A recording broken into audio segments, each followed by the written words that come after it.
Minus d n by d t is equal to lambda n होता था। इसको हमने इंटीग्रेट किया था तो एन इज इक्वल टू आया था n not e to the power minus lambda T.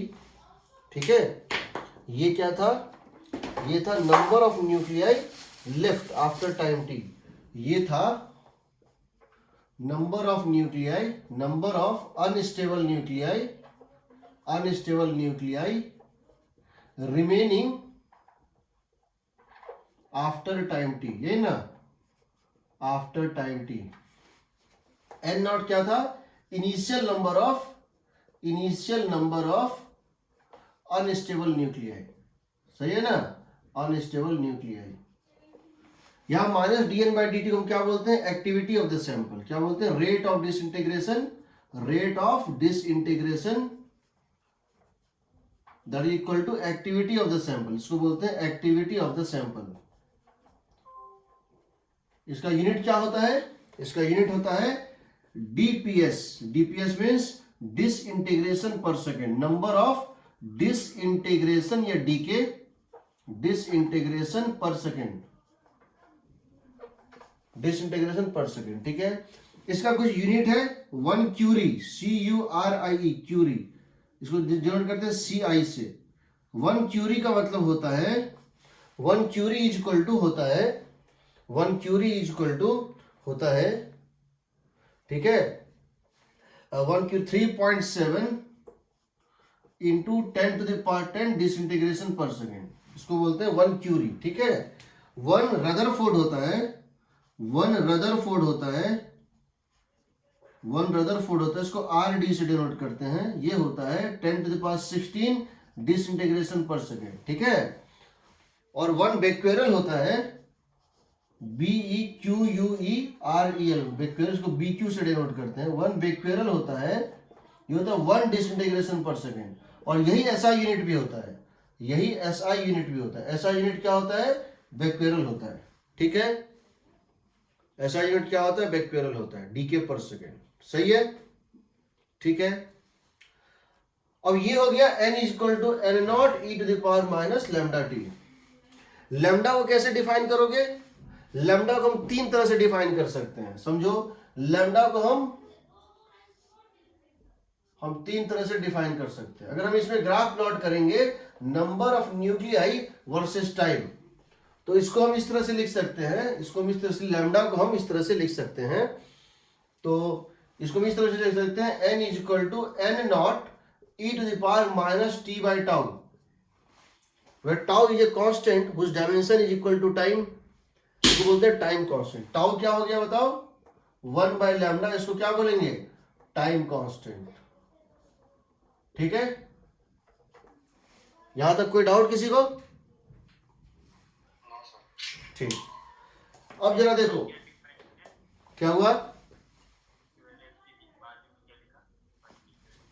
कहां पे? यहां पे ये बेक्वेरल, BEQUEREL, बेक्वेरल। बेक्वेरल एक साइंटिस्ट का नाम था, हेनरी बेक्वेरल, उसके नाम पर है। ये BQ है। ठीक है, अब देखो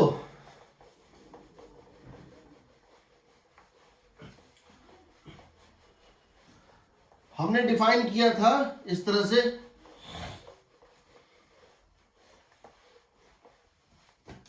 जब लिखते हैं n is equal to n not e to the power minus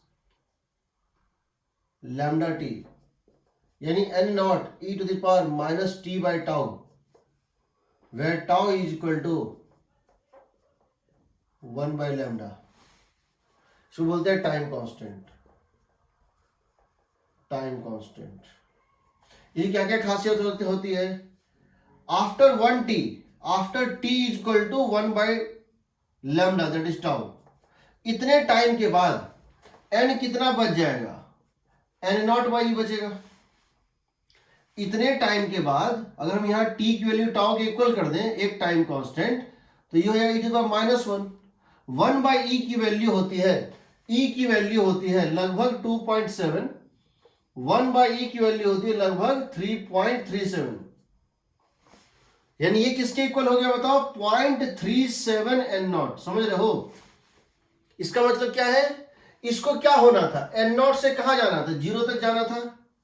इसको स्टार्टिंग में नंबर ऑफ न्यूक्लियाई कितनी थी इसकी, एन नॉट थी, और इसको घटते हुए कहां तक जाना था, 0 तक जाना था। इसको एन नॉट से घटते हुए कहां तक जाना था, 0 तक जाना था। यानी इसका काम था एन नॉट से 0 तक पहुंचना।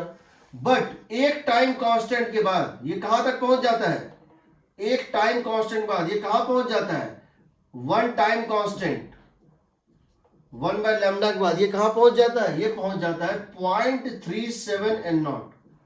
यानी ये अपना 63% ऑफ द टास्क कंप्लीट कर लेता है। इसको एन नॉट से 0 तक जाना था, ये एन नॉट से 0.37 एन नॉट तक पहुंच जाता है। इसका मतलब है एक टाइम कांस्टेंट में ये अपना 63% वर्क कंप्लीट कर लेता है। सो वन टाइम कांस्टेंट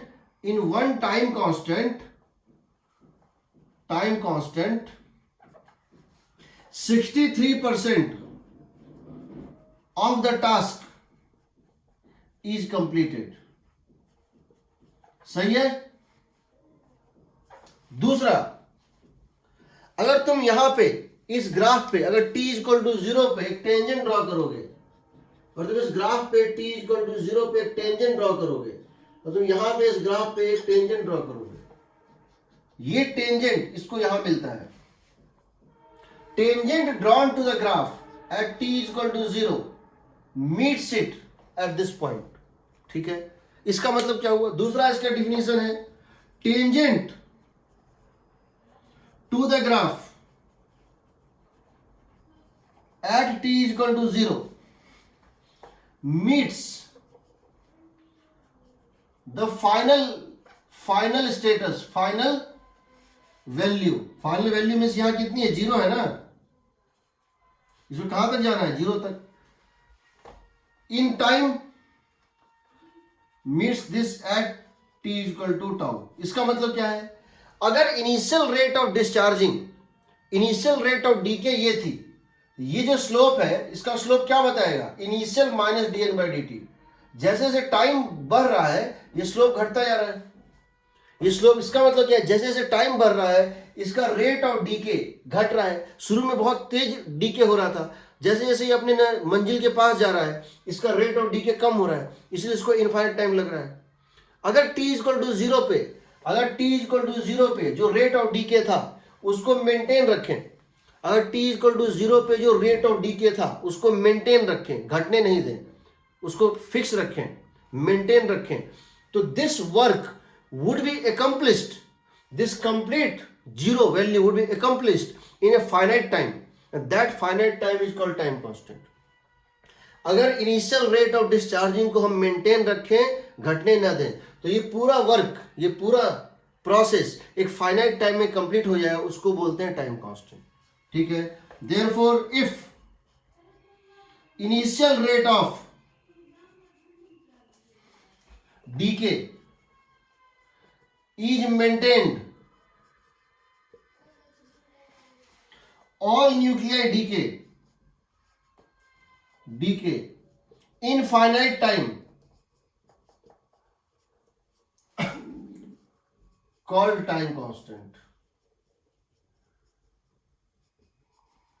तीसरा, और हम हाफ लाइफ डिफाइन करना चाहते हैं, हाफ लाइफ, तो हाफ लाइफ कैसे डिफाइन करेंगे, हाफ लाइफ का मतलब है आधा खत्म हो गया आधा बच गया। तो अगर हाफ लाइफ है टी हाफ, इसको कैसे डिफाइन करेंगे, वो टाइम जिसमें half of the nuclei decay हो जाए। तो एन की वैल्यू कितनी डाल देंगे, एन नॉट बाई 2, एन की वैल्यू कितनी हो जाए, इनिशियल वैल्यू का 2, तो कितने टाइम पे, जिस टाइम पर एन की वैल्यू एन नॉट बाई 2 हो जाएगी उसको हम बोलेंगे हाफ लाइफ।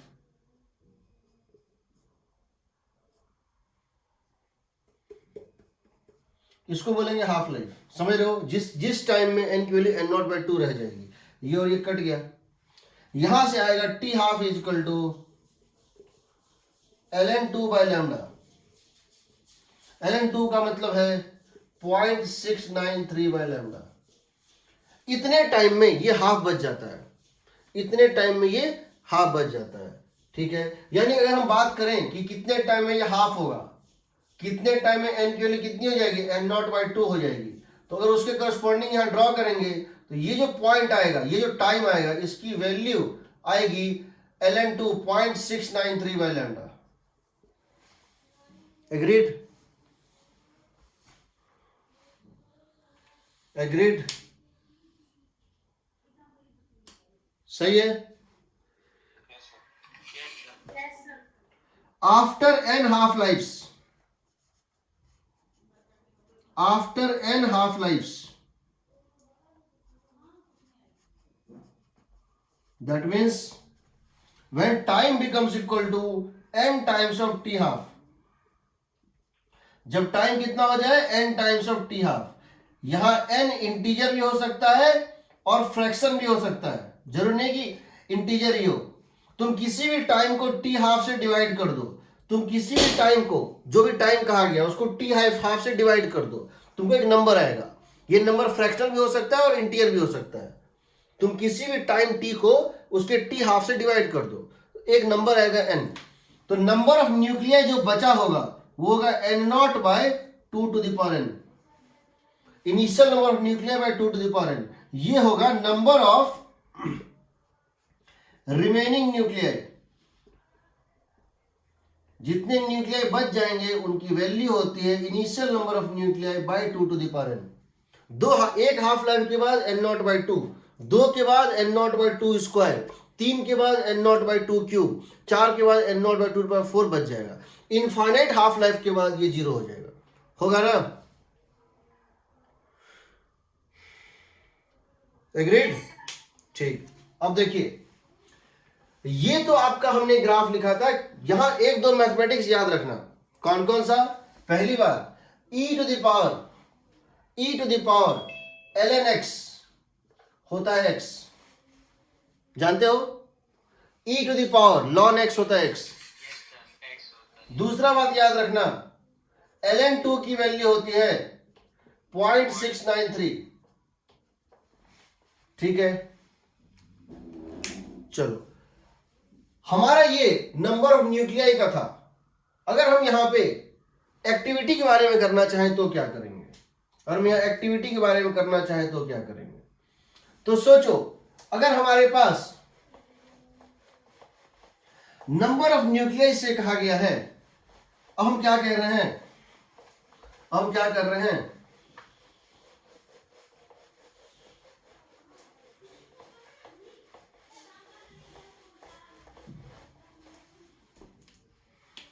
हमारे पास था n = n0 e⁻ λt। दूसरा हमारे पास है एक्टिविटी ऑफ द सैंपल, ये होता है -dn/dt, and that will become equal to n0 × λ e⁻ λt। सही है? इसको डिफरेंशिएट कर दे नेगेटिव साइन के साथ, ये मिलेगा।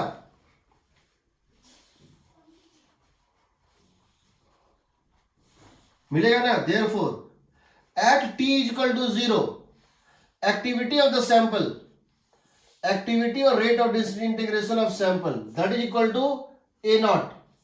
at t = 0 एक्टिविटी कितनी थी बताओ? a0 कितनी होगी? t = 0 डाल दो, कितना आएगा? n0 times of lambda. तो इसको हम लिख सकते हैं a0। तो एक्टिविटी किसके इक्वल हो जाएगी? a0 × e⁻ λt।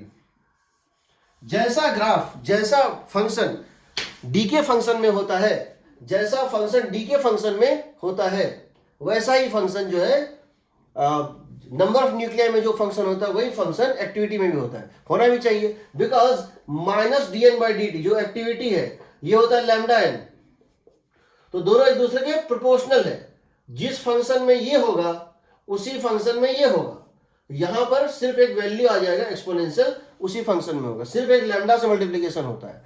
किसी भी इंस्टेंट पे जो नंबर ऑफ न्यूक्लियाई है उसको लैम्डा से मल्टीप्लाई कर देने से एक्टिविटी आ जाता है। तो जब n की वैल्यू एक्सपोनेंशियल डीके फंक्शन है, एक्टिविटी भी एक्सपोनेंशियल डीके फंक्शन ही होगी। अगर हम यहां पे लॉग ले लें दोनों साइड, ln a = हो जाएगा -λt प्लस ln a0 होगा। ln a = -λt times of ln a0। अगर हम ग्राफ प्लॉट करते हैं किसके किसके बीच में, मतलब एक्टिविटी के बीच में और टाइम के बीच में, तो आता है कैसा ग्राफ, ऐसा ग्राफ। एक्टिविटी और टाइम के बीच में ग्राफ था एक्सपोनेंशियल ग्राफ, ये था a not, a is equal to a not e to the power minus lambda T, ये एक्सपोनेंशियल डी के ग्राफ होते हैं। लेकिन अगर हम ln a ln a log of activity versus time का ग्राफ प्लॉट करेंगे, log of activity versus time का graph plot करेंगे, देखो y is equal to mx, y is equal to mx plus c, ये इस टाइप से graph बनेगा, बनेगा ना। इसका स्लोप होगा माइनस लैम्डा और इसका ये इंटरसेप्ट होगा ln a नॉट, ये स्ट्रेट लाइन ग्राफ आएगा। इस ग्राफ को प्लॉट करने में थोड़ी सी प्रॉब्लम क्या आती है कि ये पॉइंट ये पॉइंट ये पॉइंट्स को निकालोगे तो फ्री हैंड ज्वाइनिंग करना पड़ता है। तो इसमें हो सकता है एक आदमी इस तरह से ज्वाइन करे इसको, दूसरा आदमी इस तरह से ज्वाइन करे। हाथ से जब हम दो पॉइंट के बीच हम ग्राफ प्लॉट करते हैं यहां गलती होने का चांस होता है, बट जब तुम लॉग ले लेते हो तो गलती होने का चांस नहीं होता। दो पॉइंट सही से ही निकल गया तो सारा पॉइंट सही से ही निकल जाएगा, समझ रहे हो। इसीलिए जहां भी एक्सपोनेंशियल फंक्शन होता है, चाहे वो रिक्टर स्केल हो, चाहे वो पीएच स्केल हो, और चाहे वो न्यूक्लियर स्केल हो, सब में लॉग लेके करते हैं। वहां एक लॉग फंक्शन डिफाइन करते हैं, चाहे वो इंटेंसिटी हो, लाउडनेस लेवल हो साउंड में। लॉग फंक्शन लेने से फायदा क्या होता है, स्ट्रेट लाइन ग्राफ आता है और आपको कोई दो पॉइंट अगर आपने एक्सपेरिमेंटली सही से ही निकाल लिया तो सारा पॉइंट सही से ही निकलता है, ठीक है। तो अगर तुमको ये ग्राफ दे दिया जाए तो तुम इसके स्लोप से लैम्डा निकाल सकते, इसके स्लोप का मैग्नीट्यूड देगा लैम्डा, ठीक है। अब देखो, हाँ सर ये ग्राफ से एक बार फिर से एक्सप्लेन कर दीजिए ना, मैं डिस्कनेक्ट हो गई थी बीच में। ये कि ये सर ये वाला देखो, मैंने यहां कहा कि अगर एक्टिविटी या नंबर ऑफ न्यूक्लिया इस फंक्शन में है, ठीक है, तो ये क्या है, एक एक्सपोनेंशियल डीके फंक्शन है। t इक्वल टू 0 पे इसकी वैल्यू ए नॉट है और t इक्वल टू इंफिनिटी में इसकी वैल्यू 0 है, ठीक है। ये ए नॉट से घटते घटते 0 तक जाता है। मैंने यहां लॉग ले लिया दोनों साइड, तो ln a जो है हो जाएगा minus lambda T plus ln a not. अगर मैं लॉग ऑफ a इसको y एक्सिस पे प्लॉट कर दूं, टाइम को x एक्सिस पे ले लो, ये हो जाएगा slope y equal to mx plus c, होगा ना। तो अगर मैं log of activity versus time का ग्राफ प्लॉट करूंगा, ए वर्सेस टाइम का नहीं, log of a versus time, तो ये स्ट्रेट लाइन ग्राफ बन जाएगा, सही है। तो मैंने वही कहा है, आपको अगर ये ग्राफ दे देगा कभी किसी क्वेश्चन में और लैम्डा पूछेगा तो इसका जो स्लोप होगा नेगेटिव आएगा, इसका स्लोप नेगेटिव आएगा और इंटरसेप्ट पॉजिटिव आता है, तो इसका स्लोप बताएगा कि उसके स्लोप का मैग्नीट्यूड या minus of this slope is the actual lambda in that case, ठीक है। अब देखो प्रोबेबिलिटी क्या होता है, डीके का प्रोबेबिलिटी क्या होता है।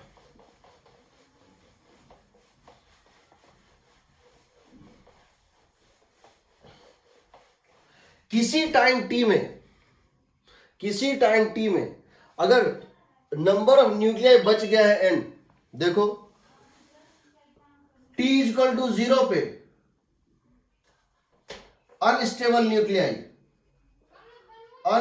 न्यूक्लियाई कितना था, n नॉट था, और स्टेबल न्यूक्लियाई कितना था, 0 था।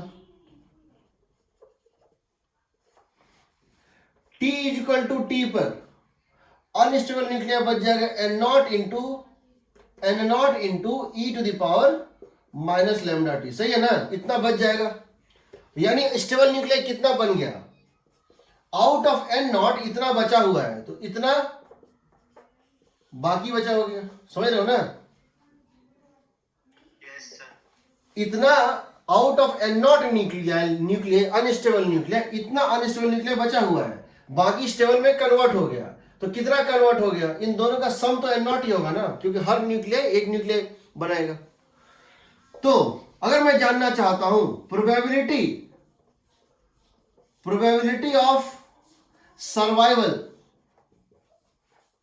इन टाइम t, किसी टाइम t में न्यूक्लियस के सरवाइव करने की प्रोबेबिलिटी क्या है। एक पर्टिकुलर न्यूक्लियस बचा रहेगा और डीके नहीं करेगा, सरवाइव करेगा, उसकी प्रोबेबिलिटी क्या है। ये हो जाएगा जितना बचा हुआ है, जो सरवाइव कर रहा है, डिवाइडेड बाय जो था, यही ना।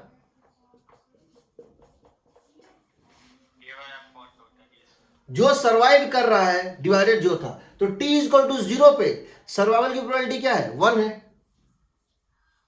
t इक्वल टू 0 पे ये वैल्यू 1 आएगी, और t इक्वल टू इंफिनिटी पे क्या होगी, 0 होगी ना। Yes sir. इसका मतलब अगर आपने बिल्कुल टाइम नहीं दिया तो कोई डीके नहीं किया। 1 का मतलब क्या है, सर्वाइवल की प्रोबेबिलिटी 1 मतलब क्या है, गारंटेड है कि हर चीज सर्वाइव कर रहा है। टाइम ही नहीं दिया हमने, टाइम हमने 0 दिया time interval, but time interval infinite देंगे तो कोई सर्वाइव नहीं करेगा, सबको डीके होना होगा इनफाइनाइट टाइम में। इसीलिए प्रोबेबिलिटी ऑफ डीके कितनी आएगी, प्रोबेबिलिटी सर्वाइवल 0 आएगी। इनफाइनाइट टाइम में कोई सर्वाइव नहीं करेगा, प्रोबेबिलिटी ऑफ सर्वाइवल इज 0। जितना ज्यादा टाइम दोगे प्रोबेबिलिटी ऑफ सर्वाइवल उतना घटता जाएगा। Probability of decay in time T कितना हो बताओ, कितना डीके हो चुका है, N naught into 1 minus E to the power minus lambda T. कितना था शुरू में, एन नॉट, ये हो गया। टी इक्वल टू 0 में प्रोबेबिलिटी ऑफ डीके कितनी है, 0, कोई डीके नहीं करेगा। टी इक्वल टू इंफिनिटी में प्रोबेबिलिटी डीके कितनी है, 1, हर कोई डीके करेगा। तो इसका मतलब क्या हुआ समझो, अगर प्रोबेबिलिटी ऑफ सर्वाइवल की बात करें, ये ऐसे होता है, ये घटता है एक्सपोनेंट, कहां से, 1 से घट के 0 तक जाएगा, समझ लो। जो बहुत ज्यादा समय दोगे तो क्या होगा बताओ, बहुत ज्यादा समय दोगे तो क्या होगा, प्रोबेबिलिटी ऑफ सर्वाइवल 0 होगा और प्रोबेबिलिटी ऑफ डीके 1 होगा ना। क्योंकि बहुत लॉन्ग टाइम में सबको डीके करना है और किसी को सर्वाइव नहीं करना है। प्रोबेबिलिटी ऑफ डीके देखोगे तो ऐसा आता है,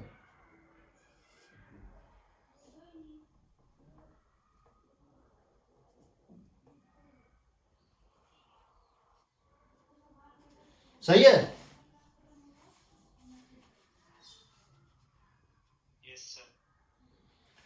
अगर हाफ लाइफ के टर्म में कहूं, अगर मैं t equal to T half की बात करूं, n times of T half, तो यहां कितना बच जाता है बताओ, 2 to the power n half, n times of T half के बाद यहां कितना न्यूक्लियर बच जाएगा, n naught by 2 to the power n। तो यहां कितना न्यूक्लियर डीके हो जाएगा, n naught into 1 minus 1 by 2 to the power n होगा ना।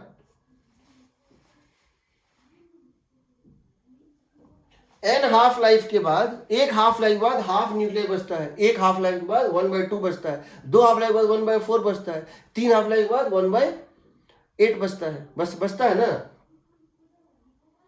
तो n हाफ लाइफ के बाद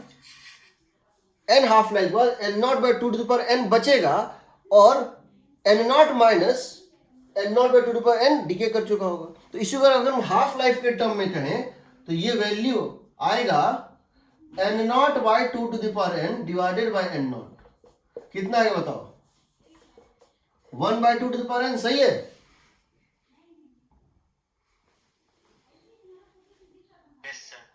तो जितना ज्यादा समय बीतता जाएगा n उतना बढ़ता जाएगा और इसकी प्रोबेबिलिटी बचने की घटती जाएगी। यहां पर चूंकि दोनों प्रोबेबिलिटी का सम 1 होना चाहिए, दोनों की प्रोबेबिलिटी का सम 1 होता है, सम ऑफ प्रोबेबिलिटी या तो डीके करेगा या फिर सर्वाइव करेगा, दोनों की प्रोबेबिलिटी का सम क्या होगा, 1 होगा। तो यहां पे अगर हम बात करें, ये हो जाएगा n naught minus n naught by 2 to the power n, ये डीके कर चुका है, इनिशियली n नॉट था, तो कितना हो जाएगा 1 minus 1/2 to the power n।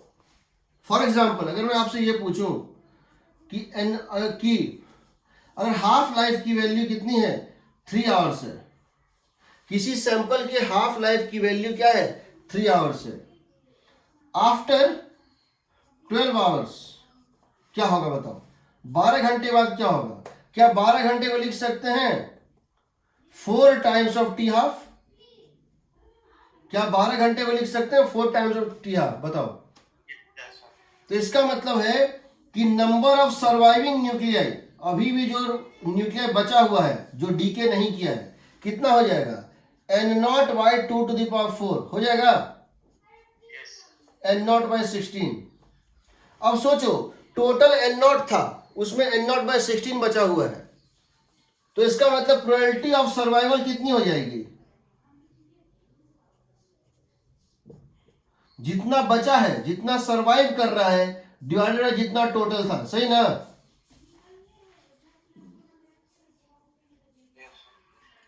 जबकि अगर मुझे पूछता प्रोबेबिलिटी ऑफ डीके कितनी है, अगर मुझे पूछता प्रोबेबिलिटी ऑफ डीके कितनी है, तो कितना डीके कर गया, 15/16 टाइम्स। कितना डीके कर गया, 15/16 टाइम्स ऑफ n0 डीके कर गया ना। तो प्रोबेबिलिटी ऑफ डीके होता, या इसको 1 में माइनस कर दो, 1 - 1/16 that is equal to 15/16। Probability of decay ज्यादा है, होगा भी प्रोबेबिलिटी ऑफ डीके ज्यादा, क्योंकि टाइम बढ़ गया है। टाइम जैसे हाफ लाइफ हुआ, एक हाफ लाइफ में probability of survival probability of decay equal होती है 50-50। दो हाफ लाइफ में के बाद प्रोबेबिलिटी ऑफ सर्वाइवल कम होता है, प्रोबेबिलिटी ऑफ डीके ज्यादा होता है, होगा ना। तो उसको याद रखिएगा। कोई डाउट यहां, कोई डाउट यहां बताओ।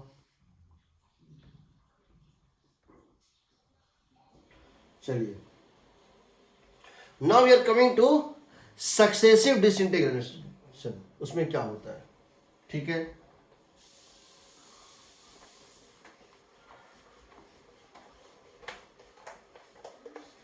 कभी कभी अच्छा देखो,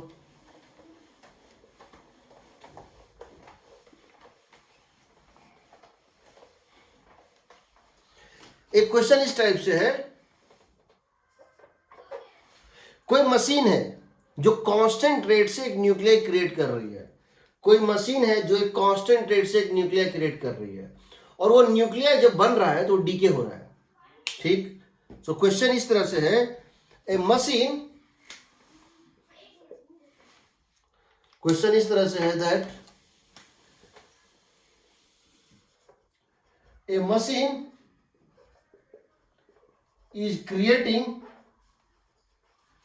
an unstable nuclei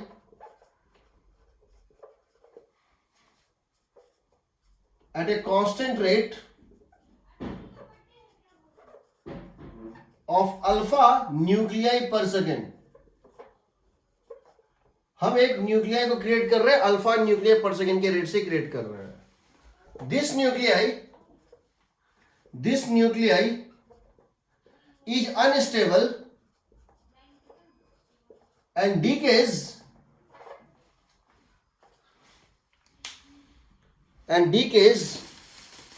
with decay constant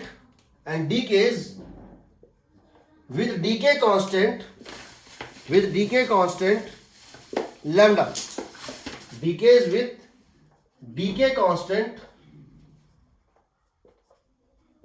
lambda। Find number of nuclei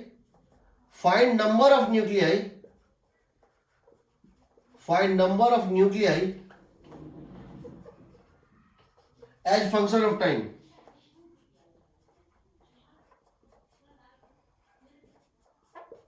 देखो हो क्या रहा है, एक नल है या कोई एक मशीन है, और ये मशीन एक कांस्टेंट रेट से न्यूक्लियाई प्रोड्यूस कर रहा है।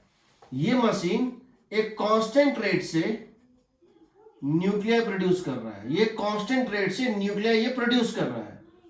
जो न्यूक्लियाई बन रहा है वो फिर अनस्टेबल है, वो डीके कर जा रहा है।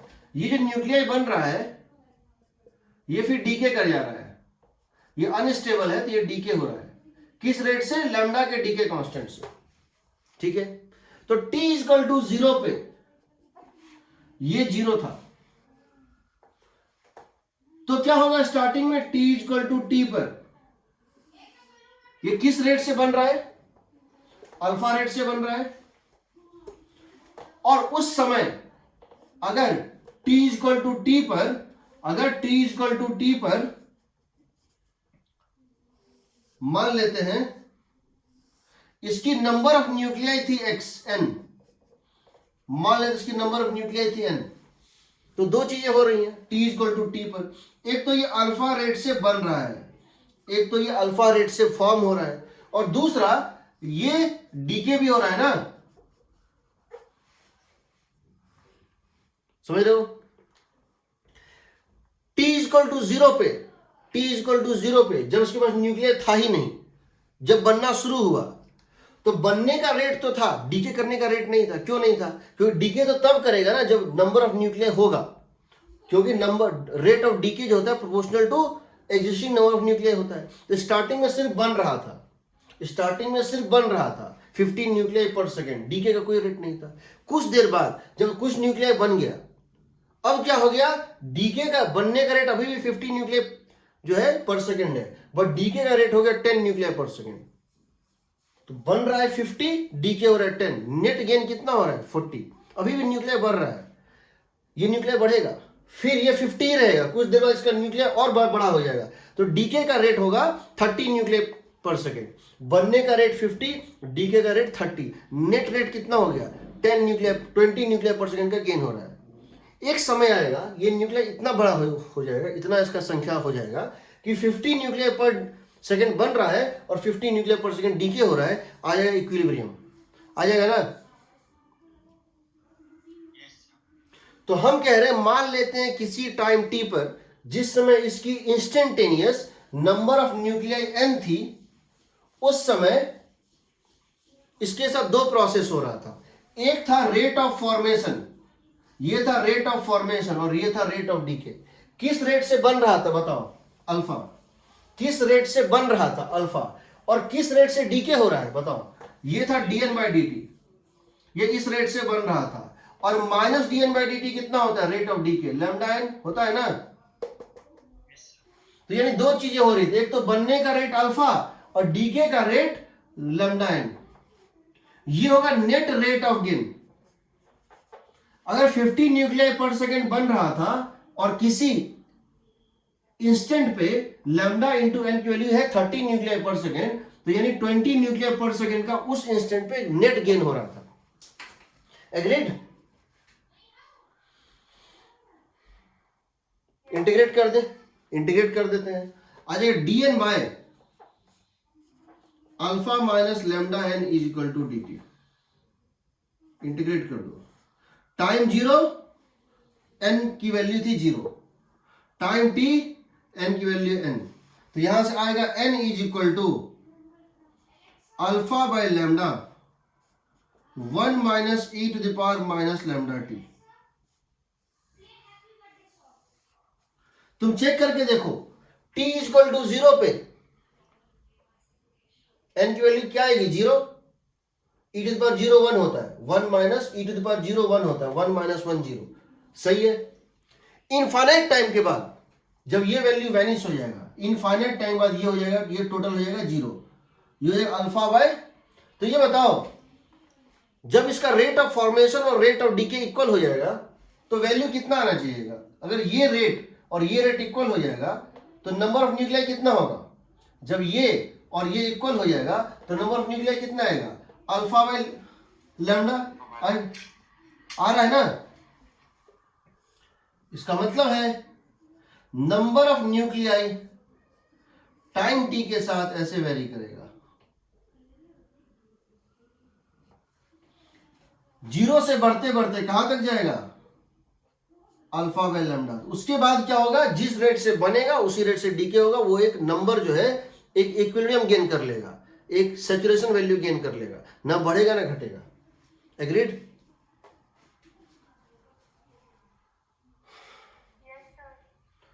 अगर हम इसमें क्वेश्चन को थोड़ा बढ़ाना चाहें, ये तो हो गया नंबर ऑफ न्यूक्लियर, हम ये चाहते हैं how many nuclear form in time T, how many total nuclear is formed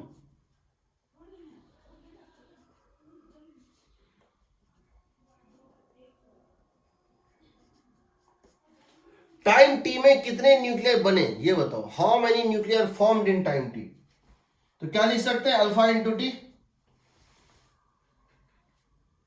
constant rate से बन रहा था ना, कांस्टेंट रेट से बन रहा था ना। कितने टाइम तक बना? टी टाइम तक। तो alpha into T total number of nuclear बना होगा। नंबर ऑफ न्यूक्लियर बचा हुआ कितना है, ये ना, remaining number of nuclear remaining, number of nuclear remaining कितना है, सो बताओ। बचा हुआ कितना है? Alpha by lambda into 1 minus E to the power minus lambda T. तो अगर हम ये जानना चाहें कितना न्यूक्लियर डीके कर गया total, number of nuclear decayed, कितने न्यूक्लियर डीके कर गए। अगर डीके ना किया होता तो इतना न्यूक्लियर होना चाहिए था, लेकिन इतना ही बचा हुआ है, इतना टोटल बना, इतना बचा हुआ है। दोनों को माइनस कर दोगे, करोगे?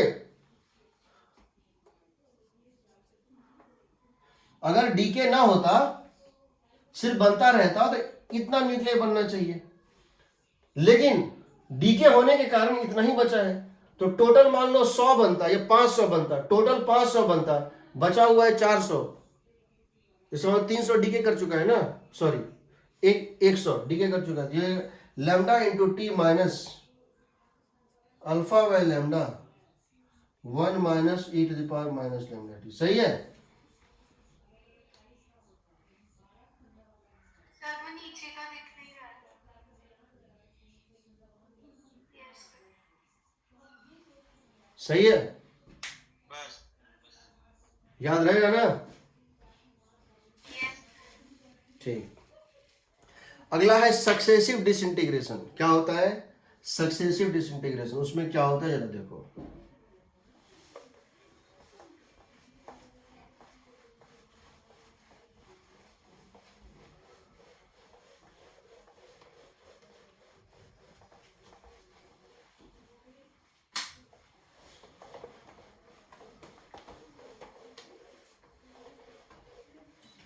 अगर कोई न्यूक्लियर है ए जो बनता है बी और बी फिर बनता है सी, और कोई न्यूक्लियर ए जो बनता है बी और बी फिर बनता है सी, तो उसमें क्या करते हैं देखो, इसको बोलते हैं सक्सेसिव डिसइंटीग्रेशन।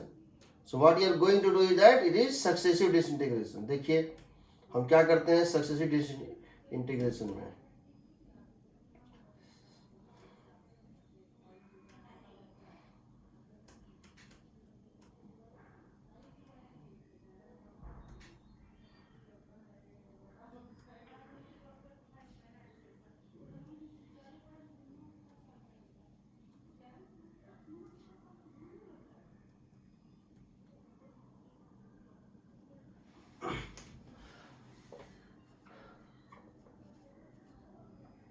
सक्सेसिव डिसइंटीग्रेशन, मान लो एक न्यूक्लियर है ए जो कि अनस्टेबल है, मान लो एक न्यूक्लियर है ए और ये जो है ये अनस्टेबल है, ठीक है। ये ब्रेक करके बनता है बी और बी भी अनस्टेबल है, और फिर ये ब्रेक करके बनता है सी जो कि स्टेबल है। इसका डीके कांस्टेंट है लैम्डा 1, इसका डीके कांस्टेंट है लैम्डा 2। हो सकता है ना? Yes sir. ए टूट के बी बन रहा है, बी टूट के सी बन रहा है। ये लैम्डा जितना होगा उससे ये लैम्डा हमेशा कम होगा, ये ज्यादा अनस्टेबल होगा। जितना ये स्टेबिलिटी की तरफ बढ़ता जाता है उसका लैम्डा का वैल्यू घटता जाता है और हाफ लाइफ बढ़ता जाता है। यानी कंपेयर टू दिस ये ज्यादा स्टेबल, इससे ये महास्टेबल। समझ रहे हो ना? हाँ सर। अब समझो, हम कह रहे हैं let act T equal to 0। इसकी वैल्यू एन नॉट थी, इसकी 0 थी, इसकी 0 थी। टी इक्वल टू 0 पे सिर्फ ए मौजूद था, बी मौजूद नहीं था। टी इक्वल टू टी पर मान लेते हैं टी इक्वल टू टी पर, ठीक। इसकी वैल्यू होगी n1, इसकी वैल्यू होगी n2 और इसकी वैल्यू होगी n3। मान लेते हैं t इक्वल टू टी पर इसकी वैल्यू हो गई n1, n2, n3। क्या हम n1 की वैल्यू निकाल सकते हैं आराम से? n1 की वैल्यू कितनी हो जाएगी, n not e to the power minus lambda 1t। सही है? Yes sir. ये तो सिंपल एक स्टेप का है, इसको तो इसके पीछे तो कोई था नहीं, वन वे है। सेकंड, हमको b की वैल्यू निकालनी है, हमको b की वैल्यू निकालनी है। तो क्या हम लिख सकते हैं, इस मोमेंट पे b के साथ दो चीज हो रहा है, इस मोमेंट में b के साथ दो चीज हो रही है। एक तरफ से तो बन रहा है और एक तरफ वो डीके हो रहा है। सही है? इस इंस्टेंट पर n2 a टूट के b में कन्वर्ट हो रहा है और b टूट के c में कन्वर्ट हो रहा है ना। यानी इसका दो रेट है, एक इसका रेट ऑफ फॉर्मेशन है और एक इसका रेट ऑफ डीके है। सही है? इसका रेट ऑफ फॉर्मेशन क्या होगा, इसका रेट ऑफ फॉर्मेशन वही होगा जो ए का रेट ऑफ डीके होगा। समझ रहे हो? ए जिस रेट से डीके हो रहा है, इस इंस्टेंट पे ए जिस रेट से डीके हो रहा है, ये उसी रेट से बन रहा है, और ये जिस रेट से डीके हो रहा है उस रेट से डीके हो ही रहा है। यानी यहां दो चीजें हो रही हैं, एक डी, ये क्या है, ये है dN2/dt। Rate of formation of N2 is same as rate of decay of N1। N1 का जो भी न्यूक्लियाई खत्म हो रहा है वो किस में कन्वर्ट हो रहा है, B में ना। समझ रहे हो? तो इसका रेट ऑफ फॉर्मेशन है dN/d2 का नेट वैल्यू आएगा, जो फॉर्मेशन का रेट और जो डीके का रेट। डीके का रेट क्या है बताओ, माइनस लैम्डा 2n2। डीके का रेट है इस इंस्टेंट पे माइनस लैम्डा 2n2। फॉर्मेशन का रेट है लैम्डा 1n1। सही है? पहले बताओ, इस इंस्टेंट पे ये पीछे से बन रहा है और फॉरवर्ड डायरेक्शन में टूट रहा है। पीछे से ये बन रहा है, इसके बनने का रेट वही है जो इसका इस इंस्टेंट पे डिसइंटीग्रेशन का रेट है। और इसका डिसइंटीग्रेशन का रेट क्या होता है बताओ? So rate of decay of N1 is equal to rate of formation of N2।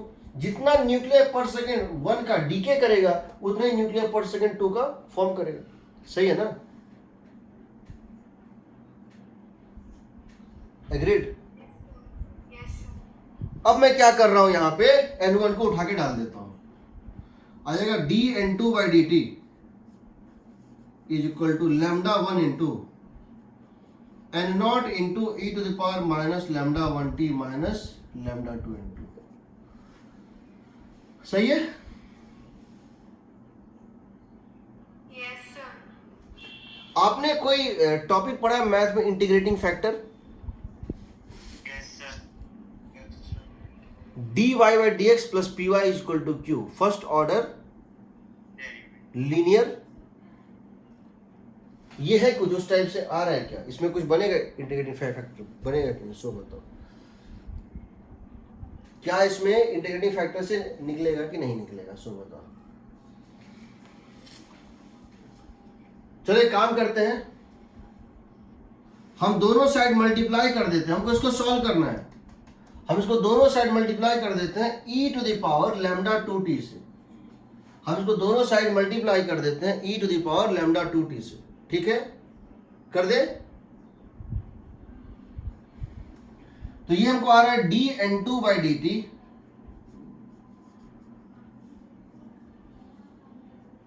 e to the power lambda 2t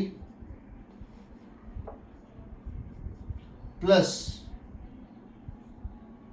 dN2/dt plus lambda 2n2 e to the power lambda 2t is equal to lambda 1 n not e to the power minus e to the power lambda 2 minus lambda 1 into t। सही है?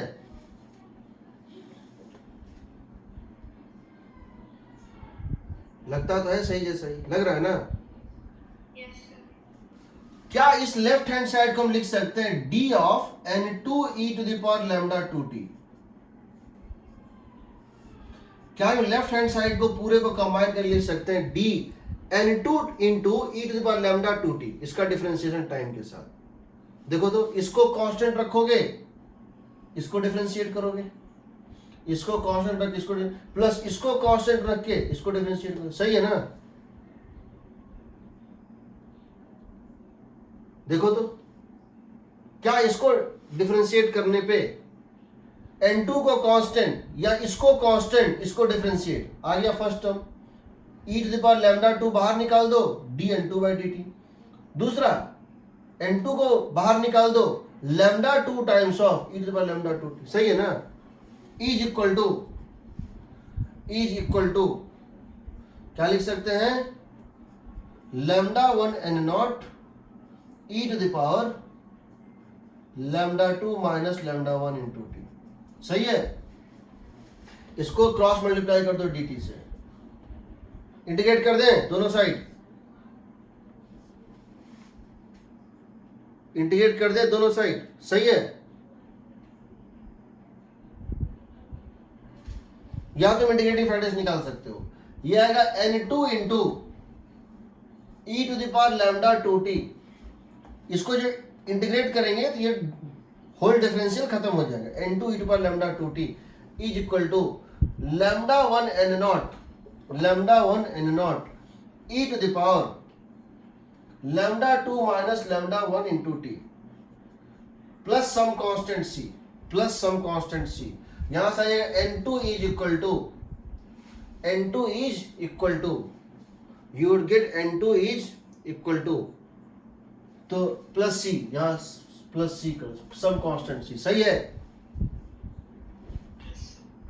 तुम इसको integrating factor से भी निकाल सकते हो, सोचना उसको, हमने इंटीग्रेटिंग फैक्टर ही किया है, इसका इंटीग्रेटिंग फैक्टर आएगा e to the power lambda 2t, करके देखना। अब हमको सी निकालना है, कांस्टेंट ऑफ इंटीग्रेशन। हम जानते हैं, क्या जानते हैं हम जानते हैं कि at t equal to 0 n2 is 0, at t equal to 0 n2 is 0, ये था ना? देखो t इक्वल टू 0 पे तो b तो था ही नहीं, n2 इज 0, तो डाल दो, t इक्वल टू 0 डालो और n2 को डालो 0, तो ये हो जाएगा 0 is equal to lambda times of n0 E to the power 0 plus c, सही है? हाँ ठीक है, यहां c कितना है बताओ? माइनस लैम्डा 1 n0 होगा, एग्रीड? तो n2 कितना आ जाएगा सो बताओ? n2 कितना आ जाएगा? n2 हो जाएगा this lambda 1 n0 E to the power lambda 2 minus lambda 1 into T minus lambda 1 n0 divided by E to the power lambda 2t, यही है ना? So n2 would become equal to, देखो lambda 1 बाहर निकाल दो, n0 बाहर निकाल दो, लैम्डा 1 बाहर निकाल दो, n0 बाहर निकाल दो, ठीक है? तो कितना आ जाएगा बताओ? सही है ना?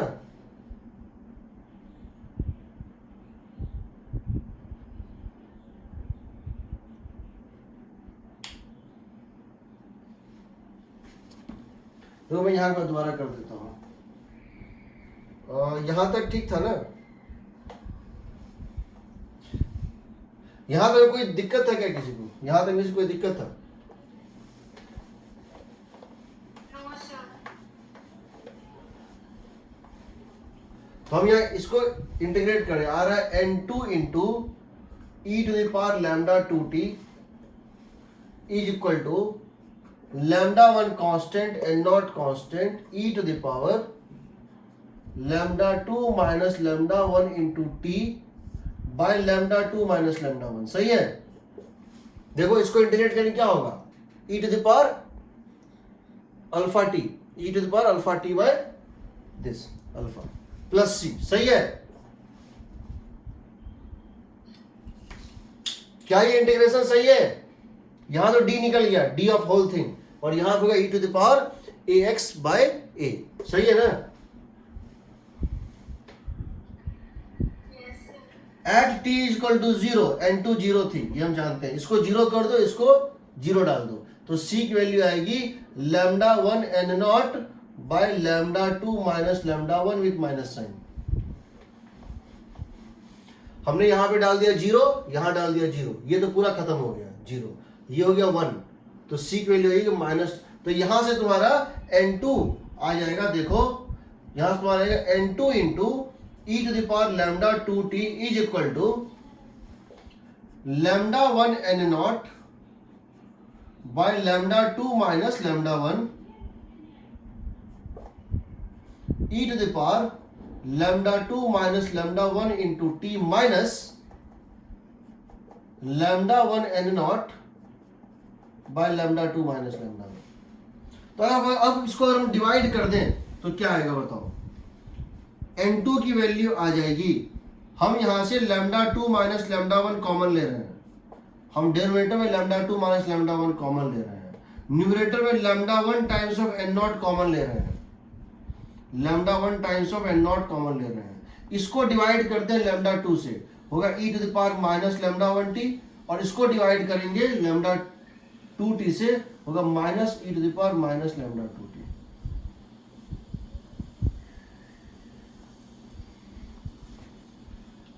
देखिए यहां क्या है λ2 माइनस λ1, या यहां पर क्या है e to the power minus λ1t minus e to the power minus λ2t, और यहां पे दिस माइनस दिस है, this minus this.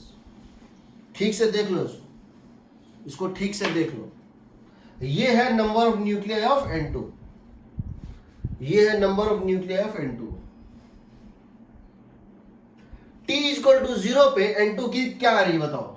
At t equal to 0 what is number of nuclei of n2? Zero डाल दो, यहां 0 यहां 0, कितना आएगा?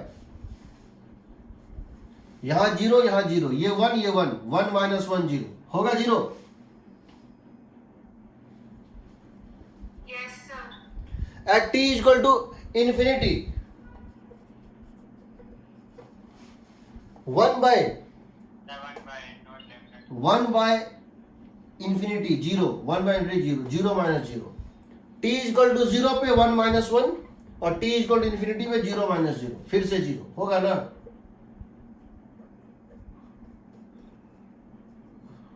होगा। Yes sir. तो t इक्वल टू 0 पे भी b का संख्या 0 है, और t इक्वल टू इंफिनिटी पे भी 0 है, दोनों पे 0 है। इसका मतलब पहले ये बढ़ा होगा तब घटा होगा। इसका मतलब ये हुआ कि n2 की संख्या पहले बढ़ी होगी फिर घटी होगी और 0 हुआ होगा ना। n2 की संख्या पहले इंक्रीज की होगी, 0 t इक्वल टू 0 पे भी 0 और इनफाइनाइट पे भी 0 है। कहां पर इसकी वैल्यू मैक्सिमम हुई होगी? कहां पर इसकी वैल्यू मैक्सिमम होगी? एक चीज बताओ, t इक्वल टू 0 पे b का रेट ऑफ फॉर्मेशन ज्यादा था कि रेट ऑफ डीके ज्यादा था? जब वो 0 पे स्टार्ट हुआ b था ही नहीं, a से बनना शुरू हुआ, a टूट के b बन रहा था, b बनेगा तब तो c बनेगा। तो t इक्वल टू 0 प्लस पे a से b तो बन रहा था, a तो डीके करके b बन रहा था, क्योंकि a का संख्या कितना है? n0 है, था ना? a से b बनता है और b से c बनता है। t इक्वल टू 0 पे ये इतना था। क्या इसके फॉर्मेशन का कोई रेट था? t इक्वल टू 0 पे क्या इसके फॉर्मेशन का रेट था? क्या b बन रहा था? बन रहा था ना यहां से। t इक्वल टू 0 प्लस पे b का फॉर्मेशन हो रहा था, बट डीके नहीं हो रहा था, क्योंकि b बना ही नहीं था। जैसे जैसे जब इसकी वैल्यू हो जाएगी 10 न्यूक्लियाई, ये बन चुका है, अभी ये रेट ऑफ अब ये डीके भी कर रहा है, अब ये डीके भी जो है कर रहा है। t इक्वल टू 0 प्लस पे सिर्फ इसका रेट ऑफ फॉर्मेशन था, डीके नहीं था। और जैसे टाइम बढ़ेगा इसका रेट ऑफ फॉर्मेशन घटेगा और रेट ऑफ डीके बढ़ेगा, बढ़ेगा ना। सोचो क्या हो रहा है। t इक्वल टू 0 प्लस पे ए तो था, शुरू में सिर्फ ए ही था, बी और सी था नहीं, ये डीके कर रहा है क्योंकि ये नंबर है तो ये डीके कर रहा है, ये डीके कर रहा है यानी बी बन रहा है, बी का फॉर्मेशन का रेट था, बट बी अभी बना है, जब तक उसका एक कुछ अमाउंट ऑफ न्यूक्लियर बनेगा नहीं तब तक उसका रेट ऑफ डीके ज्यादा होगा नहीं। तो शुरू में रेट ऑफ फॉर्मेशन फास्ट होता है, रेट ऑफ डीके कम होता है। जैसे जैसे ये ग्रो करता जाएगा इसका संख्या, इस बी का नंबर बढ़ते जाएगा, इसका रेट ऑफ डीके भी बढ़ते जाएगा। एक समय आएगा जब जिस रेट से ये डीके हो रहा है, ये बन रहा है बी, उसी रेट से डीके हो रहा है, वहां उसका संख्या मैक्सिमम होगा। सही है?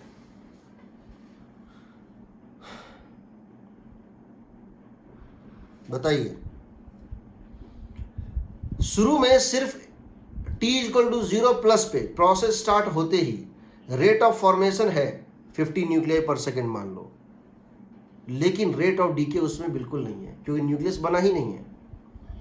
कुछ देर बाद जब वो 10 न्यूक्लियर 20 न्यूक्लियर बन चुका होगा बी का, अब उसका रेट ऑफ फॉर्मेशन अभी भी अब उसका रेट ऑफ फॉर्मेशन ये समय के साथ, देखो यहां दो रेट है, एक है rate of formation of B, rate of formation,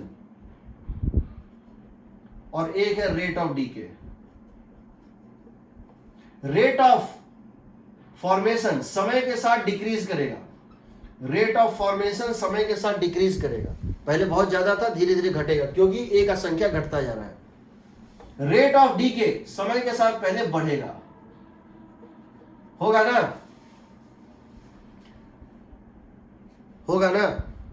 yes sir. जब तक रेट ऑफ फॉर्मेशन ज्यादा है रेट ऑफ डीके से, तब तक न्यूक्लियाई का अमाउंट बढ़ता रहेगा। जब तक रेट ऑफ फॉर्मेशन ज्यादा है, देखो इस पॉइंट के पहले कोई भी पॉइंट ले लो, यहां पर रेट ऑफ फॉर्मेशन ज्यादा है और रेट ऑफ डीके के कंपैरिजन में, लेकिन इस पॉइंट के बाद रेट ऑफ डीके ज्यादा है रेट ऑफ फॉर्मेशन से, तो संख्या घटने लगे, घटेगा ना। Yes sir. तो जहां ये मैक्सिमा अटेन करेगा उसकी खासियत होगी कि इस पॉइंट पे ये जो मैक्सिमा का पॉइंट है जहां N2 की वैल्यू मैक्सिमम होगी, वहां की खासियत है कि rate of formation is equal to rate of decay. यहां होगा rate of formation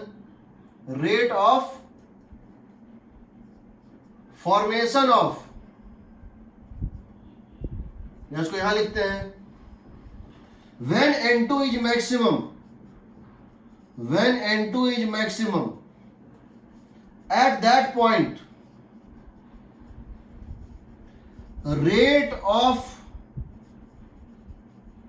formation of A is equal to rate of decay of, rate of formation of B is equal to rate of decay of B, होगा ना। Rate of formation कितना होगा बताओ, rate of formation कितना होगा अगर इसकी संख्या N1 है और इसकी संख्या N2 है, तो किस रेट से ये बन रहा है, λ1 N1, सही है। किस रेट से B बन रहा है यानी A डीके कर रहा है, A के डीके करने का रेट कितना है, λ1 N1 है ना, और B के टूटने का रेट क्या है, λ2 N2 है ना। सो λ1 N1 is equal to λ2 N2, यहां ये मैक्सिमा अटेन करेगा। तो समझ लो यहां पर इस पॉइंट पर λ1 N1 is equal to λ2 N2 होता है, इसके पहले λ1 N1 is greater then λ2 N2 होता है,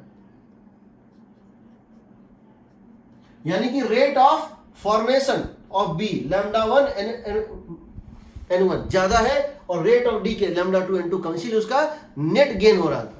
इसके बाद λ1 N1 is less then λ2 N2 होता है, यानी रेट ऑफ डीके ज्यादा होता है। इसके पहले रेट ऑफ फॉर्मेशन ज्यादा, इसके बाद रेट ऑफ डीके ज्यादा, इसीलिए संख्या घट रहा है, और इसके इस पॉइंट पे दोनों इक्वल होता है। तो पूछता है रेशियो, तो यहां से निकलेगा। दूसरी बात, तुम एक और काम कर सकते हो, तुम N2 को मैक्सिमाइज करना चाहते हो, तुम यहां से भी देख सकते हो कि हम कह सकते हैं N2 is maximum if dN2 by dt is 0, correct. जब भी n2 अपना मैक्सिमा या मिनिमा अटेन करेगा तो इसका डिफरेंशिएशन 0 होगा, सही बोल रहे हैं? हाँ सर। उस केस में तुम करके देख सकते हो, ये टाइम आएगा इसको डिफरेंशिएट करके 0 से इक्वेट कर देते हैं, तो ये टाइम आता है, that time is log of lambda 2 by lambda 1 divided by lambda 2 minus lambda 1। यानी यूं कह सकते हैं log lambda 2 minus log lambda 1 by lambda 2 minus lambda 1, log lambda 2 minus log lambda 1 by lambda 2 minus, ये होता है टाइम जब ये मैक्सिमा अटेन करता है, जब ये मैक्सिमा अटेन करता है, ठीक, करेक्ट। याद रखना ये सब वैल्यू बता देते हैं, ठीक। अब चले आओ n3 पे। n3 कौन सा था? c। इसका संख्या कैसे निकालेंगे? How to get number of n3, how to get number of n3। तो n3 का संख्या कैसे निकालेंगे सो बताओ। शुरू में नंबर ऑफ न्यूक्लियर n0 था, शुरू में नंबर ऑफ न्यूक्लियर इसका n0 था, इसका था 0, इसका था 0, तो क्या नंबर ऑफ न्यूक्लियर कंजर्व रहेगा? तीनों का सम n0 ही रहेगा हमेशा। भाई 100 न्यूक्लियर थे स्टार्टिंग में, 100 न्यूक्लियर थे, अभी यहां 40 न्यूक्लियर बचे हुए हैं, 40 यहां बचा है, 30 यहां बचा है, तो क्या 30 यहां पे होगा?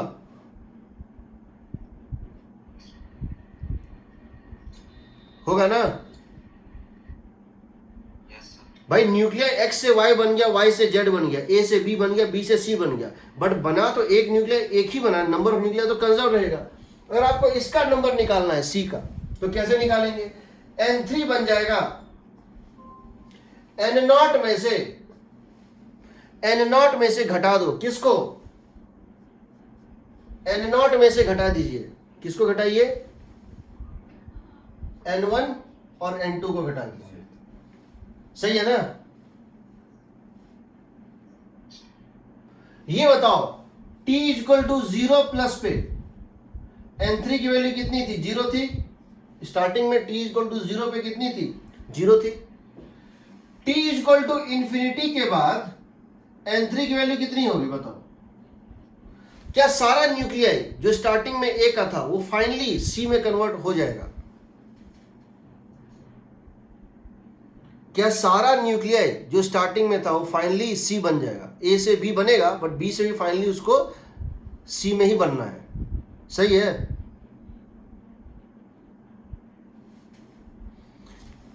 a से b बनेगा, a अनस्टेबल था, b बना, और b अनस्टेबल था, c बना, और c पे जाके रुकेगा ना फाइनली।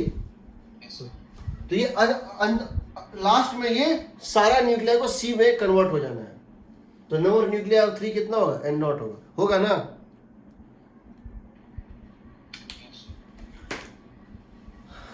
अब देख लो, मैं यहां ग्राफ प्लॉट कर रहा हूं, मैं इसको समराइज कर रहा हूं। हमारा केस ये था A, मैं इसको समराइज कर रहा हूं, जो वैल्यू बता रहा हूं उसको याद रखना, नहीं रखोगे एग्जाम में आएगा, नहीं बनेगा तो मेरी कोई गलती नहीं है। ये था A, ये अनस्टेबल था, ये लैम्डा 1 से डीके करता था, ये बनता है B, और B भी अनस्टेबल है, ये बनता है C। इसका संख्या था n0, इसका था 0, इसका था 0, कब? t इक्वल टू 0 पे। t इक्वल टू t पर इसका संख्या है n1, इसका है n2, इसका है n3, ठीक है? n1 की वैल्यू आती है n0 into e to the power minus lambda 1t, ठीक।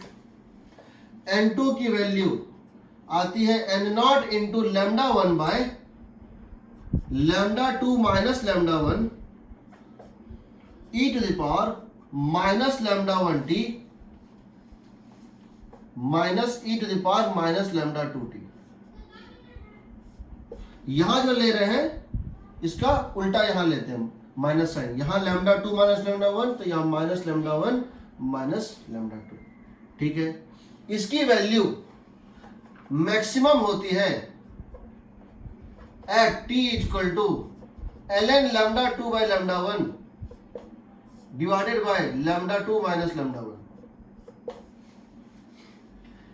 n3 की वैल्यू होती है n0 minus n1 minus n2। Graph अगर हम देखें, नंबर ऑफ न्यूक्लियाई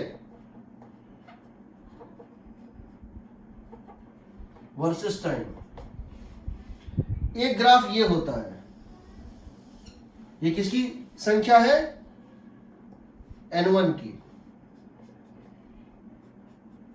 n0 से। दूसरी ये होती है, ये किसकी संख्या है? n2 की। ये किसकी संख्या है? n2 की। यहां पर होता है lambda 1 n1 equal to lambda 2 n2। यहां पर होता है lambda 1 n1 is greater than lambda 2 n2। यहां होता है lambda 1 n1 is less than lambda 2 n2।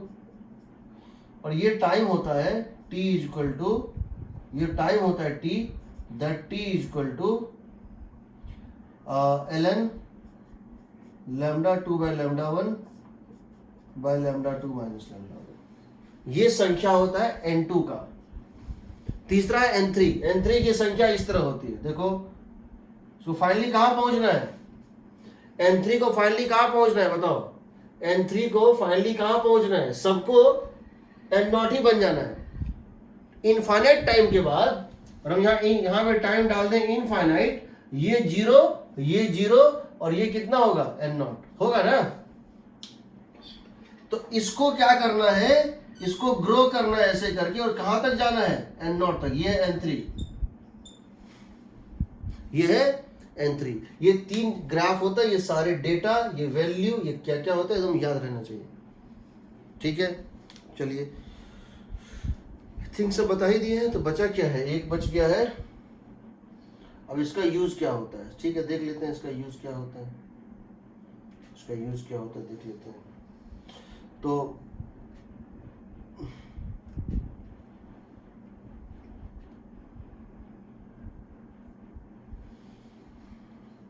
चलिए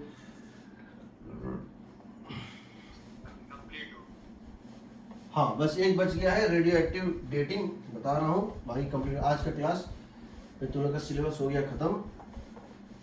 अब मैं तुम लोग से थोड़ा एक्स्ट्रा मेन स्टोरी पढ़ाऊंगा, थोड़ा डिस्कस करूंगा जो न्यूज़ अभी तक आई है उसके बेसिस पे। ठीक है, एक है radio active dating. Radio active dating किसी चीज का एज पता करने का तरीका होता है रेडियो एक्टिव डेटिंग से। ठीक, क्योंकि इसके साथ एक सबसे खास बात है रेडियो एक्टिव न्यूक्लियर डीके के साथ, because nuclear decay is not affected by any external condition.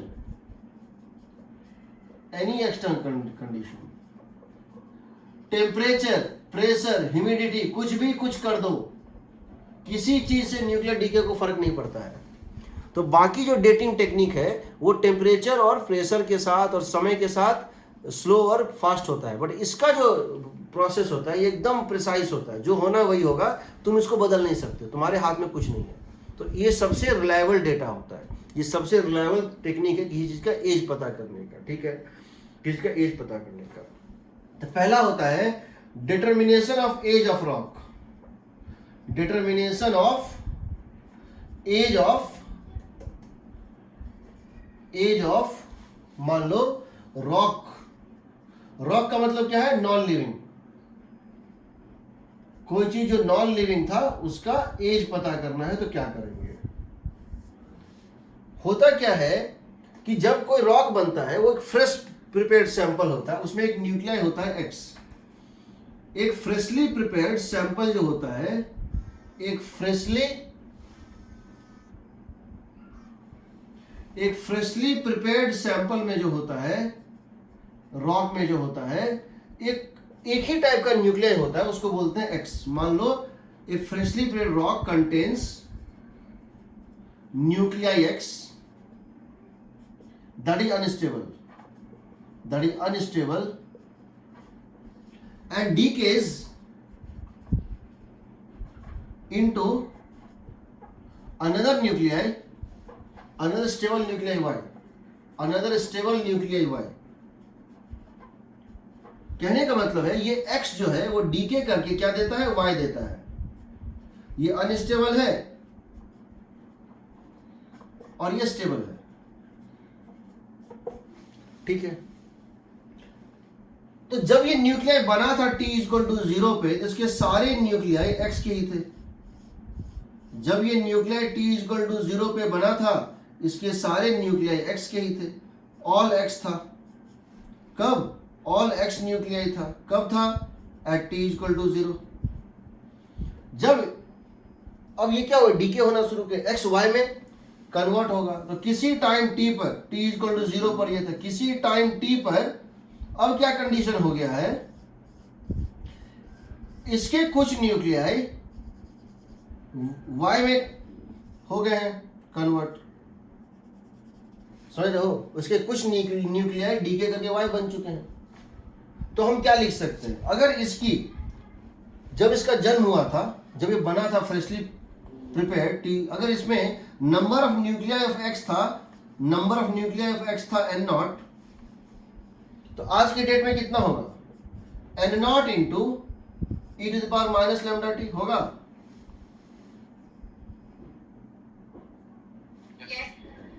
ये होगा number of nuclei of x. जबकि नंबर ऑफ न्यूक्लियाई y कितना होगा बताओ, n naught 1 minus E to the power minus lambda T होगा. शुरू में सब का सब total number of nuclei conserve है. शुरू में सारा न्यूक्लियाई x का था, अब उसमें कुछ न्यूक्लियाई y बन गया. तो जो x का अभी भी बचा हुआ वो ये है, और जो y में कन्वर्ट होगा वो ये है. अगर हम इन दोनों का रेशियो निकाल दें, हम एक छोटा सा सैंपल ले, कितना, 1 मिलीग्राम. हम 1 मिलीग्राम का एक टुकड़ा लें, उसको पाउडर बनाएं और ये खाली देखें कि रेशियो कितना है. रेशियो निकालने के लिए बड़ा साइज नहीं चाहिए, रेशियो छोटे साइज में भी निकल जाता है. रेशियो निकाल दें, तो हम अगर इसका रेशियो निकाल दें ny/nx, ny/nx या ny total, stable nuclear by total, कुछ भी निकाल दें. हम मान लो इसको इस तरह कर दें, हम कर दें nx बाय टोटल. टोटल जो न्यूक्लियाई आज के डेट में है, इसमें कितना परसेंटेज न्यूक्लियाई x का है आउट ऑफ टोटल. अगर हम इसको nx बाय टोटल करेंगे कितना आएगा बताओ, n naught into E to the power minus lambda T by n naught. सही है,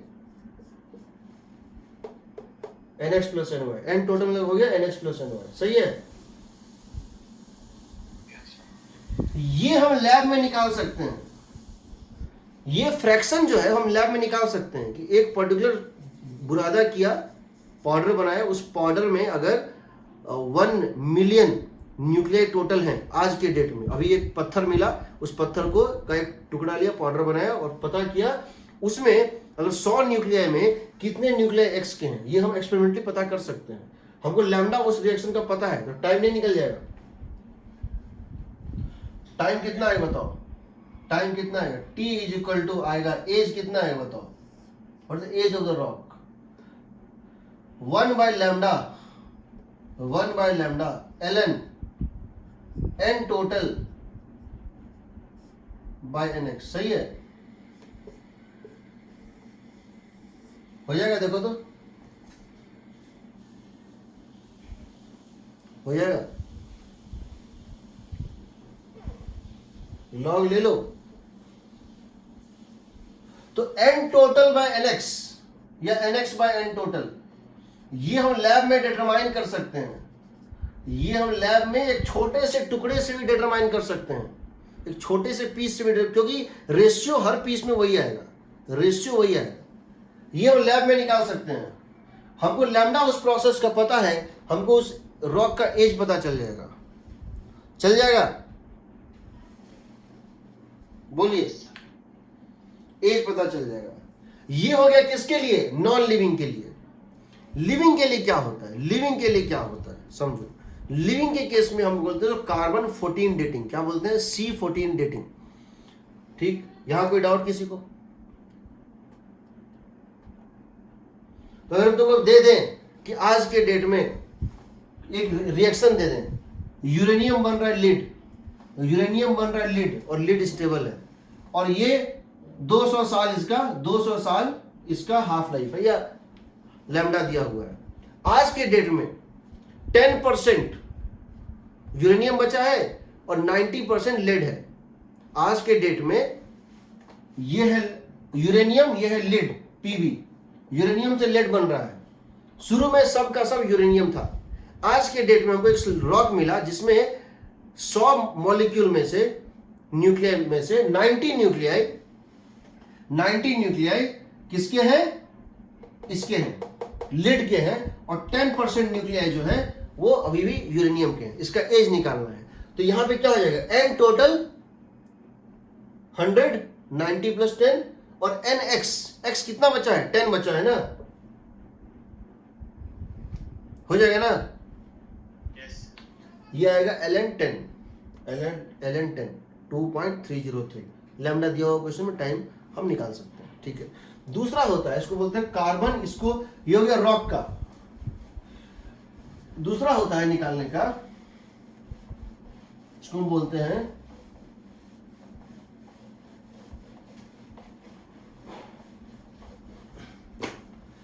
C14 डेटिंग। एटमॉस्फेयर में दो टाइप के कार्बन पाए जाते हैं। एटमॉस्फेयर में दो टाइप के कार्बन पाए जाते हैं। कौन कौन सा भाई? एटमॉस्फेयर में दो टाइप के कार्बन पाए जाते हैं। कौन कौन सा? एक होता है C12, एक होता है C14। हालांकि कम अमाउंट में होता है बट होता है, C12 और C14। C12 तो स्टेबल होता है, लेकिन C14 जो होता है वो अनस्टेबल होता है और ये डीके करता है। ये डीके करता है। कैसे डीके करता है? It decay like this. ये इस तरह से डीके करता है, ये इस तरह से डीके करता है। इसके डीके करने का जो है प्रोसेस होता है ये डीके करता है 7n14। 7n14 स्टेबल होता है। ये था 6c12 -1e0 plus anti neutrino. इसकी हाफ लाइफ जो है डीके की वो होती है, इसकी हाफ लाइफ होती है 5670 ईयर्स। ठीक है, कार्बन दो टाइप का पाया जाता है। कार्बन ये बनता भी ऊपर है और ये भी होता है, खैर जो भी ये अब क्या होता है कि कार्बन जो होता है वो CO2 के फॉर्म में, CO2 जो है वो दो टाइप का होता है, 12 CO2 और 14 CO2, है ना। CO2 के फॉर्म में वो क्या करता है? फोटोसिंथेसिस के थ्रू वो सबसे पहले फूड चेन में एंटर करता है। किसमें एंटर करता है? प्लांट में। करेगा ना? Yes sir. तो प्लांट क्या कर रहा है? दो चीज कर रहा है। एक तो ये प्लांट एटमॉस्फेयर से इसको ले रहा है और साथ में इसमें से डीके भी कर रहा है, दोनों काम हो रहा है। तो जब तक प्लांट जिंदा है, जब तक ये प्लांट जिंदा है, दो प्रोसेस होता है। इनपुट भी लेता है, ये एटमॉस्फेयर से इसको लेता है फोटोसिंथेसिस के थ्रू, और ये डीके करता है इस तरह से, यानी घटता भी है। तो एक इक्विलिब्रियम चला आता है। ये इक्विलिब्रियम आ जाता है, मतलब हो सकता है कि हम अगर हो सकता है 1% जो कार्बन है स्टार से, जो कार्बन इसमें है उसमें 1% जो है मान लो C14 है और 99% जो है C12 है, मान लेते हैं। तो ये 1% डीके भी हो रहा है और ये 1% ये गेन भी कर रहा है, तो ये 1% तो मेंटेन रहेगा ना। ठीक है, एग्रीड। उसके बॉडी में जो कार्बन है उसमें दोनों मॉलिक्यूल है, C14 भी है और C12 भी, ये तो फिक्स्ड है। ये क्या है? ये फोटोसिंथेसिस थ्रू ले रहा है और ये डीके भी कर रहा है। तो जब तक वो जिंदा है वो ले भी रहा है और दे भी रहा है। जब मर जाएगा तो लेना बंद हो जाएगा, देना तब भी चालू रहेगा, डीके तब भी चालू रहेगा। इसको खाता है एनिमल, इसको खाता है एनिमल, तो ये C14 उस एनिमल के बॉडी में भी जाता है। अब ये जो है एनिमल जो है, ये जब तक जिंदा है ये यहां से ले भी रहा है और यहां से डीके भी कर रहा है। ये C14 का इसको भोजन कर रहा है, खाना खा रहा है, उसमें वो ले रहा है और इसकी बॉडी से इस रिएक्शन थ्रू डीके कर रहा है। यहां भी क्या होता है, इक्विलिब्रियम होता है। यानी कि लिविंग बॉडी के अंदर अगर 1% C14 है तो हर लिविंग बॉडी के अंदर 1% C14 है, क्योंकि वो उसी फूड चेन का पार्ट है। जब वो प्लांट या एनिमल मर जाता है तो फोटोसिंथेसिस इस प्लांट का हो जाएगा बंद, इंसान खाना बंद कर देगा, तो ये उसका गेन तो खत्म हो गया बट लॉस तभी भी हो रहा है, रेडियो एक्टिव प्रोसेस है। तो अगर हमको आज के डेट में कोई फॉसिल मिलता है, फॉसिल का मतलब होता है एक ऐसा चीज जो बहुत पहले जिंदा था, मर गया और वो जमीन में दब गया और उसका फॉसिल मिलता है, चाहे डायनासोर का फॉसिल मिलता है और हम इसका एज पता करना चाहते हैं, तो हम सबसे पहले क्या करते हैं, उसका एक हड्डी का या उसका किसी बोन का एक छोटा सा टुकड़ा लेते हैं और देखते हैं उसमें कितना परसेंट C14 प्रेजेंट है। सो C14 कितना प्रेजेंट है, नंबर ऑफ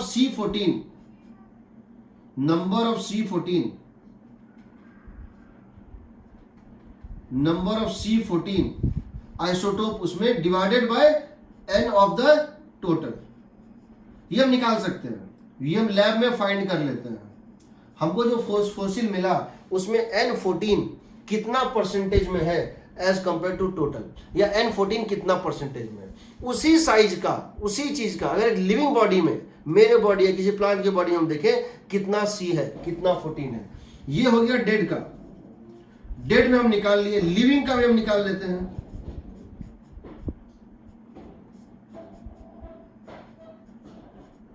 ये भी लैब में निकल जाएगा। क्या हम कह सकते हैं कि दिस N14 अगर वो जिंदा था, जब वो जिंदा था तो उसके में ये था, और अब के डेट में ये किसके इक्वल होना चाहिए था, NC14 जब जिंदा था into e to the power minus lambda T होना चाहिए था। जब वो जिंदा था तब उसके पास जितना C14 था, टी टाइम पहले वो मर गया, तो ये डीके करते करते क्या ये आज जो C14 बचेगा, वो जो लिविंग बीइंग में C14 होता है उसका इतना पार्ट बचेगा कि नहीं? समझ रहे हो कि नहीं मैं क्या बोल रहा हूं?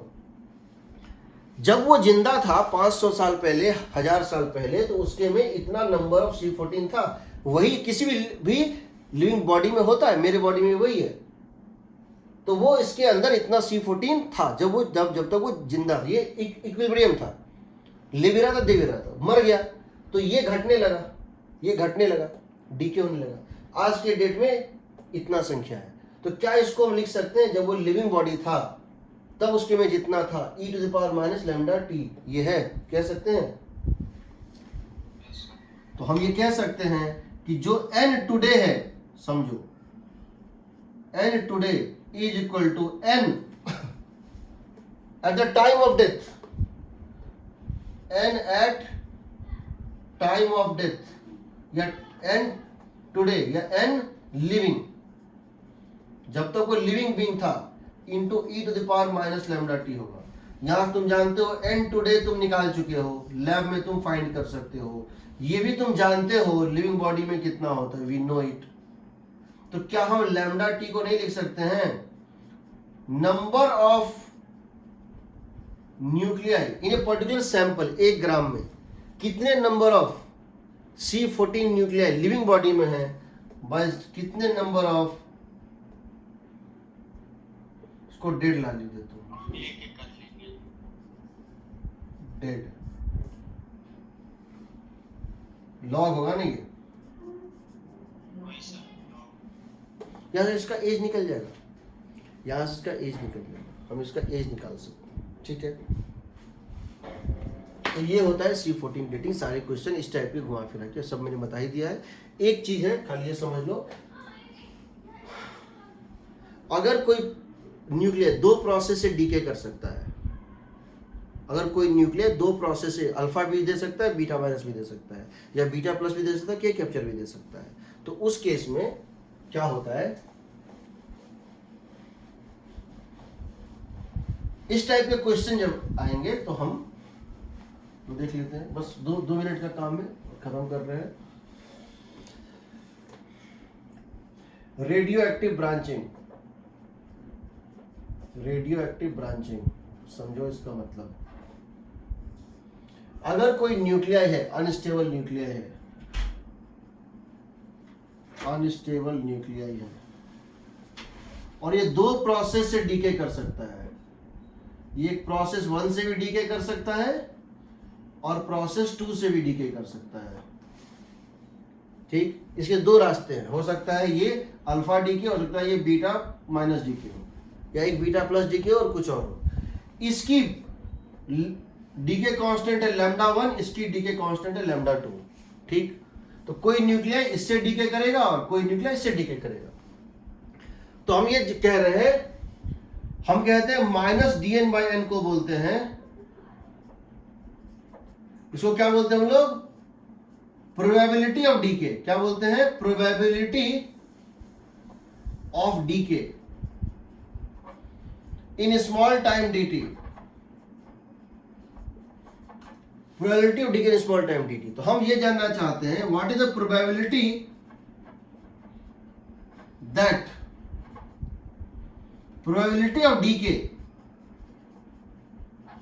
वाया पाथ 1, वो पाथ 1 से डीके करेगा, इसकी प्रोबेबिलिटी क्या है? इसकी प्रोबेबिलिटी होगी λ1 dt होगी। पाथ 1 से डीके करने की प्रोबेबिलिटी है λ1 dt। Probability of decay via path 2, ये पाथ 2 से डीके करेगा dt टाइम में, in time dt, in time dt, वो पाथ 1 से डीके करेगा, उसकी प्रोबेबिलिटी है λ1 dt। वो पाथ 2 से डीके करेगा, उसकी प्रोबेबिलिटी है λ2 dt। वो डीके करेगा, अगर इन दोनों को मिला के एक कर दें और एक ही प्रोसेस होता, लैम्डा इक्विवेलेंट, दो पाथ नहीं होता, सिंगल पाथ होता, तब प्रोबेबिलिटी ऑफ डीके क्या होता? If single path then what is the probability of decay? बताओ, तब प्रोबेबिलिटी ऑफ डीके क्या होता? Lambda equivalent dt। ना चाहे इससे डीके करे चाहे इससे डीके करे, डीके तो कर गया ना, चाहे इससे चाहे इससे, चाहे इससे डीके करे या इससे डीके करे, और यह किसी से भी डीके करे, तो हम लिख सकते हैं λ1 dt plus λ2 dt is equal to lambda equivalent dt। तुमने पढ़ा होगा कि अगर प्रोबेबिलिटी, अगर ये या ये है, दिस और दिस, तो प्रोबेबिलिटी को ऐड करते हैं, और दिस एंड दिस होता है तो प्रोबेबिलिटी को मल्टीप्लाई करते हैं ना। ये दिस और दिस है, इससे डीके करे या इससे डीके करे, हमको मतलब है डीके किया किसी प्रोसेस से, तो यहां dt कट जाएगा, यहां लैम्डा इक्विवेलेंट होता है λ1 प्लस λ2। याद रखना, इसका लैम्डा अगर हम दे दें, इस पाथ का इसका दे दें और पूछे लैम्डा इक्विवेलेंट क्या है, तो दोनों को जोड़ देना। हाफ लाइफ की बात करें, इसको क्या लिखेंगे? ln2 by t half equivalent half life. इसको क्या लिखेंगे? ln2 bye t1 equivalent, t1 का हाफ लाइफ। इसको क्या लिखेंगे? ln2 बाय t2 का हाफ लाइफ। सही है? लैम्डा ln2, तो यहां से आएगा 1 by t equivalent is equal to 1 by equivalent half life is equal to 1 by half life of 1 plus 1 by half life of 2। ये होता है इक्विवेलेंट हाफ लाइफ, और ये होता है इक्विवेलेंट लैम्डा। जैसे अगर तुमसे हम ये पूछें क्वेश्चन, एक प्रोसेस है, ये दो रास्तों से डीके कर सकता है, इसकी हाफ लाइफ है, इसकी हाफ लाइफ है 6 आवर्स और इसकी हाफ लाइफ है 3 आवर्स। इसका इक्विवेलेंट हाफ लाइफ क्या होगा? इसका इक्विवेलेंट हाफ लाइफ क्या होगा? बताओ क्या होगा? ये एक प्रोसेस है, इसका हाफ लाइफ है 6 आवर, इसका है 3 आवर, इक्विवेलेंट हाफ लाइफ क्या होगा? बताओ।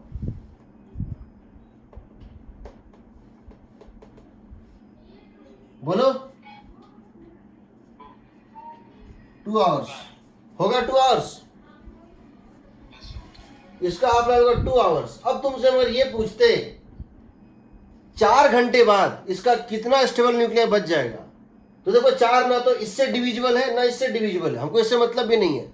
4 घंटे के बाद इसका टी इक्विवेलेंट के अकॉर्डिंग कितना हाफ लाइफ हुआ, 2 ना, No, yes, sir. तो यानी n0 by 4 बच जाएगा, 1/4 बच जाएगा, करेक्ट। 2 की power is. Yes, sir.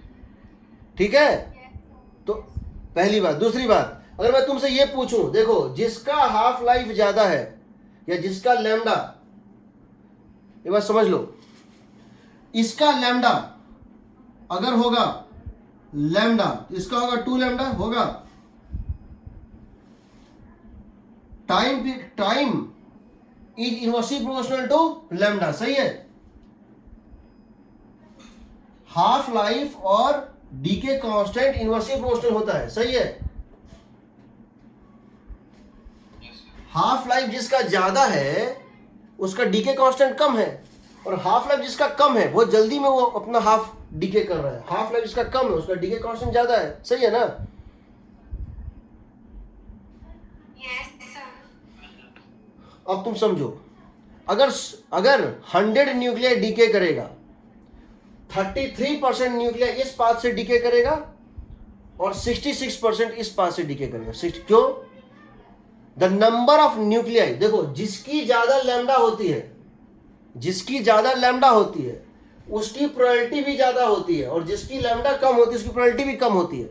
यानी कि अगर ये बोल रहे हैं लैम्डा है और ये बोल रहे हैं 2 लैम्डा है, ये लैम्डा है और ये कितना है 2 लैम्डा है, बेसिकली हम ये कहना चाह रहे हैं 1/3 ऑफ न्यूक्लियाई इस रास्ते से डीके करेगा और 2/3 ऑफ न्यूक्लियाई इस रास्ते से डीके करेगा, समझ रहे हो।